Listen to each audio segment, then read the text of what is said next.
Neatkarības fortu no Atlantijas okeāna krastiem šķir 150 jūdzes.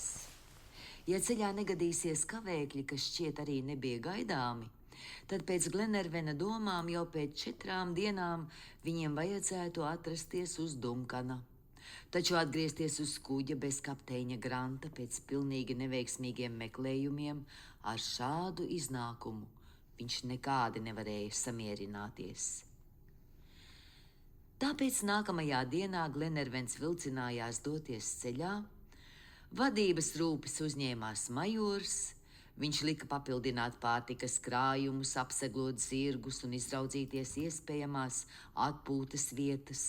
Majora vadībā ekspedīcijā 8:00 no rīta jau devās lejup pa Tandilas sieras zālainajām nogāzēm. Glenervens klusēdams jāja blakus Robertam, drosmīgā un uzņēmīgā daba neļāva viņam lēnprātīgi samierināties ar neveiksmi. Sirds krūtīs neprātīgi daudzījās, galva dega vienās ugunīs. Grūtību saērcinātais Paganels nemitīgi pārcilāja domās dokumenta vārdus, lai izlobītu no tiem jaunu jēgu. Talkaus klusēdams atlaida pavadu un ļāva taukam pašam iet savu ceļu. Vienīgi majors bija enerģijas pilns, kā jau cilvēks, kas nepazīst, ko nozīmē zaudēt dušu. Toms Ostins un abi matroži bēdājās kopā ar savu saimnieku. Pāri ceļam pārskrēja tramīgs trusis, maņticīgie skoti saskatījās. Ļauna zīme, Vilsons noteica. Jā, Skotijā, Milredijs atsaucās. Tas, kas ir ļauns Skotijā, nav labāks arī šeit, Vilsons pamācoši piebilda. Ap pusdienas laiku ceļinieki bija tikuši pāri Tandilas sierai un izjāja plašos līdzenumos, kas viņveidā slīga lejup līdz pat okeānam. Ik uz soļa tecēja dzidri strauti, kas dodami veldzi šai auglīgajai zemei, izgaisā kaut kur leknajās ganībās. Apkārtne kā okeāns pēc vētras kļuva aizvien līdzenāka. Pēdējie kalnu atzarojumi palika aiz muguras, un prērija vienmuļi ritināja zem zirgu kājām savu zaļo paklāju. Līdz šim bija pieturējies jauks laiks, taču todien debesis vairs nebija tik skaidras. Milzīgs daudzums tvaiku, kas bija radušies pēdējās karstajās dienās, pārklāja debesis ar mākoņiem, kuri draudēja ar pamatīgām lietus gāzēm. Turklāt Atlantijas okeāna tuvums un pastāvīgais rietumu vējš darīja šejienes klimatu īpaši mitru. Par to liecināja zemes auglība, leknās ganības un zāles tumšais zaļums.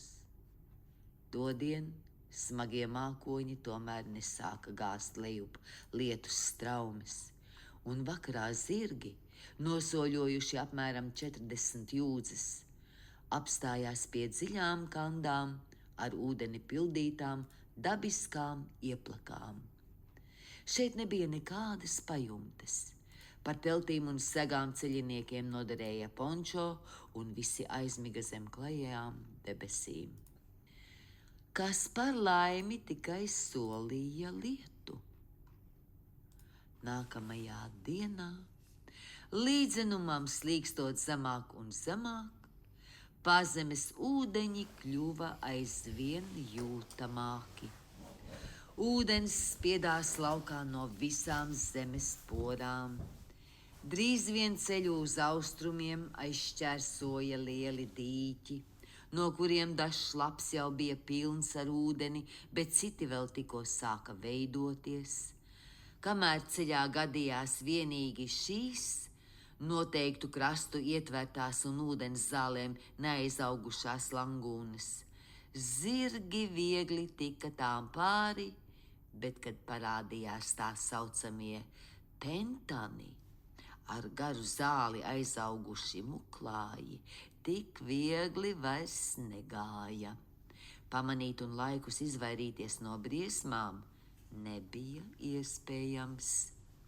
Šie muklāji acīm redzot bija liktenīgi daudzām dzīvām būtnēm. Roberts, kas bija aizsteidzies kādu pusjūdzi priekšā, aulēkšoja atpakaļ kliegdams: Paganela kungs, tur ir vesels ragu mešs. Ko? Paganels brīnījās. Tu esi uzgājis ragu mežu? Jā, vismaz birstalu jau nu noteikti. Birstalu, tu murgo, draudziņ, Paganels sacīja raustīdams plecus. Nē, es nemurgoju, Roberts attrauca, jūs paši redzēsit, ir gan brīnumaina zeme, šeit sēja ragus, un tie aug kā labība. Es arī gribētu dabūt šādu sēklu. Viņš runā nopietni, majors sacīja. Jā, majora kungs, jūs tūlīt pats pārliecināsieties. Roberts nebija alojies.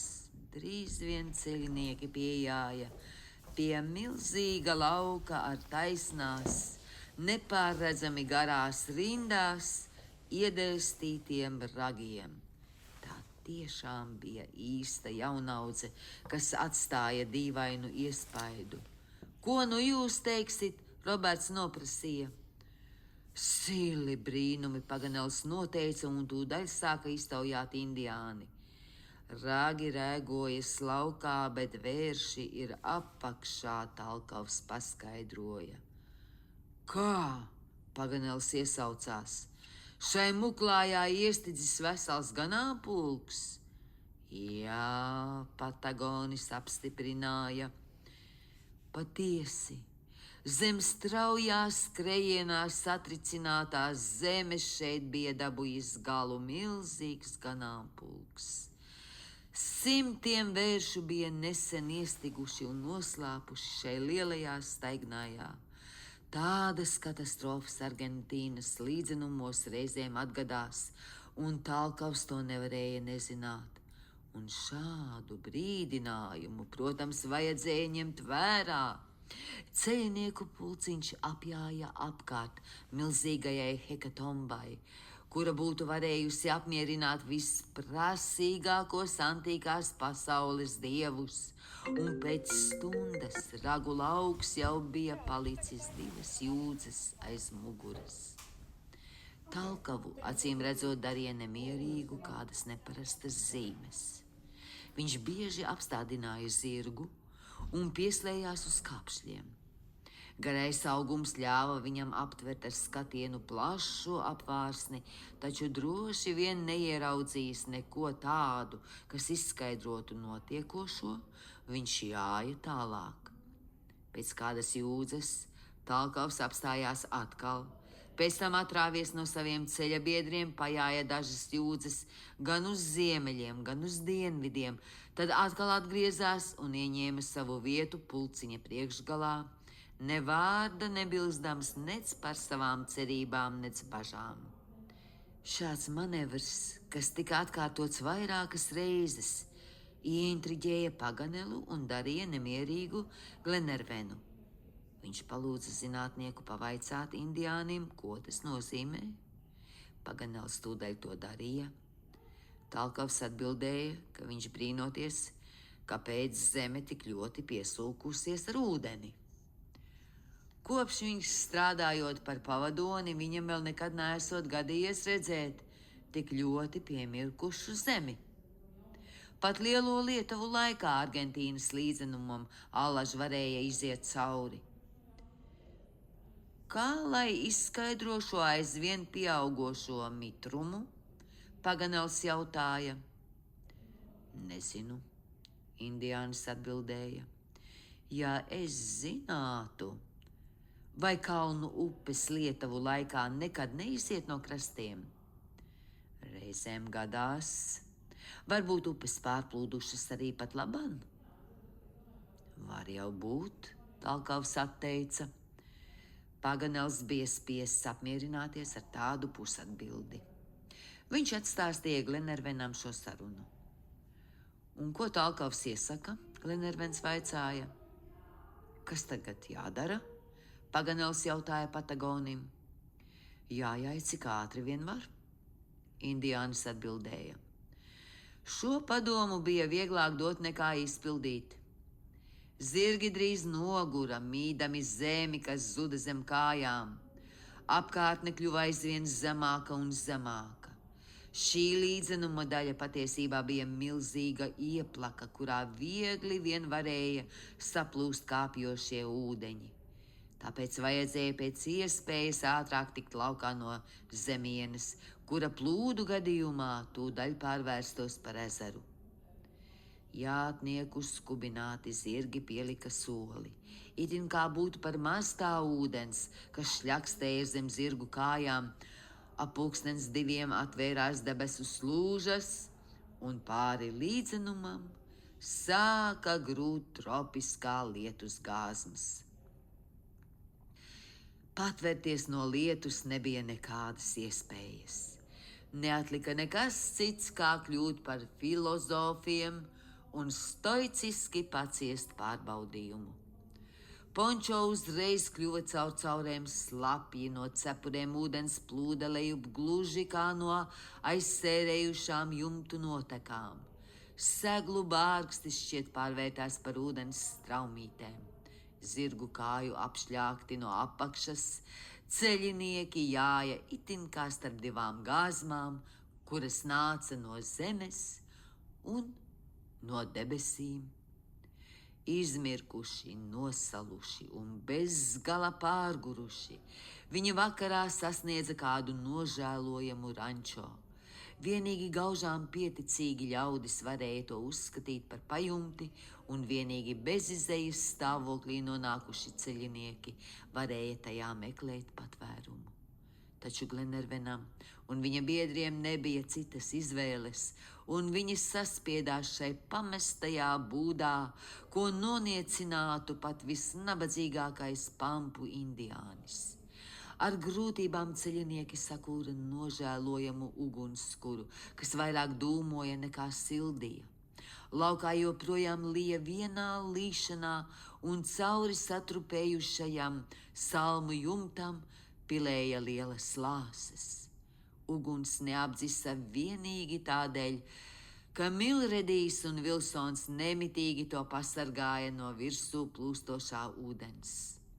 Trūcīgās vakariņas pagāja bez kādas jautrības, nevienam nebija ēst gribas, vienīgi majors parādīja godu slapjajai provīzijai un ēda kāru muti.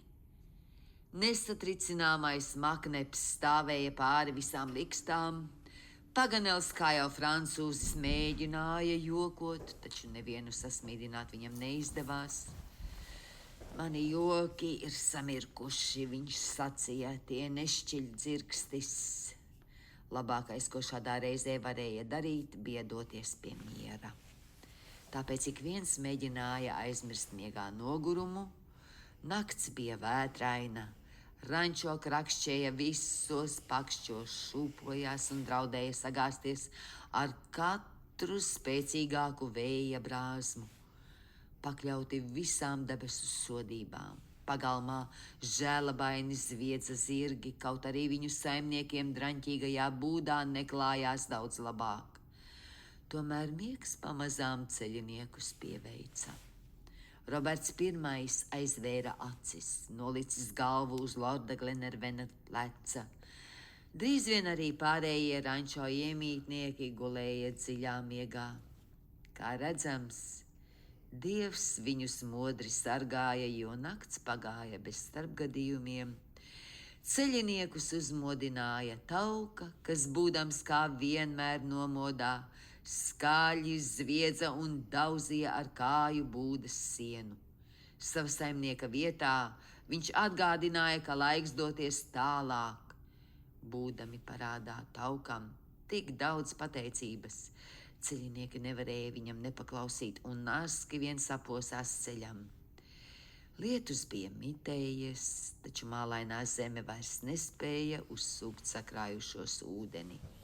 Neskaitāmās peļķes, purvi un dīķi izkāpa no krastiem, izveidodami milzīgus, nodevīgi dziļus banādo. Ielūkojoties kartē, Paganels pamatoti nosprieda, ka Rio Grande un Vivarota, kurās parasti satek visi līdzenuma ūdeņi, tagad droši vien saplūdušas vienā vairākas jūdzes platā gultnē. Vajadzēja jāt uz priekšu, cik ātri vien var. Uz spēles bija liktas visu ceļinieku dzīvības.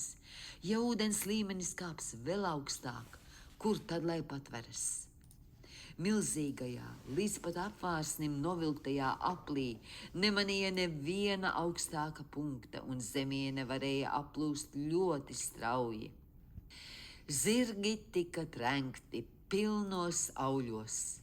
Tauka turējās priekšgalā un vairāk par jebkuru spēcīgām peldspurām apveltītu abinieku bija pelnījis jūras zirga vārdu, jo traucās pa ūdeni tik veikli, it kā atrastos savā dabiskajā vidē. Pēkšņi ap 10 no rīta Tauka sāka izrādīt ārkārtīgu satraukumu.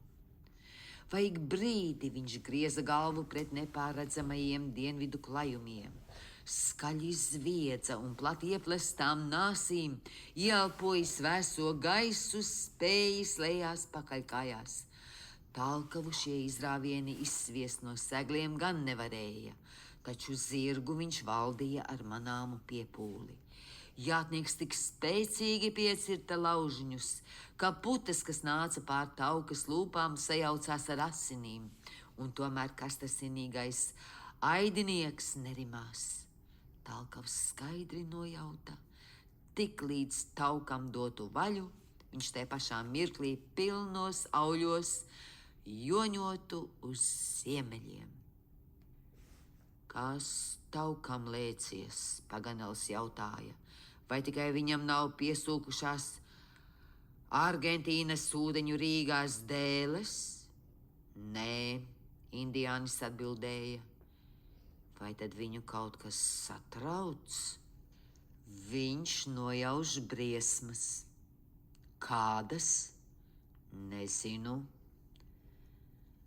Lai acis vēl neredzēja briesmas, kuras noskārta Tauka, auss jau varēja tās uztvert patiesi. No pamales plūda šurp dobja duna, kas atgādināja paisuma viļņu šalkšanu. Vējš pūta miklām ūdens putekļu piesātinātām brāzmām, putni bēgdami no kādas mīklainas dabas parādības, traucās, ko spārni nes. Zirgi, brizdami līdz ceļiem pa ūdeni, sajuta pirmos straumes triecienus. Drīz vien atskanēja šaušalīga baurošana, zviegšana un blēšana, un kādu pusjūdzi uz dienvidiem no ceļinieku pulciņa parādījās milzīgi pārbiedētu dzīvnieku bari. Apgāzdami cits citu, atkal pieceldamies, izraudamies uz priekšu, dzīvnieki neiedomājamā jūklī kaut kur drāzās šausminošā ātrumā. Skrējienā sacelto ūdens šļakatu viesulī tikko varēja saskatīt šos satricinātos kustoņus.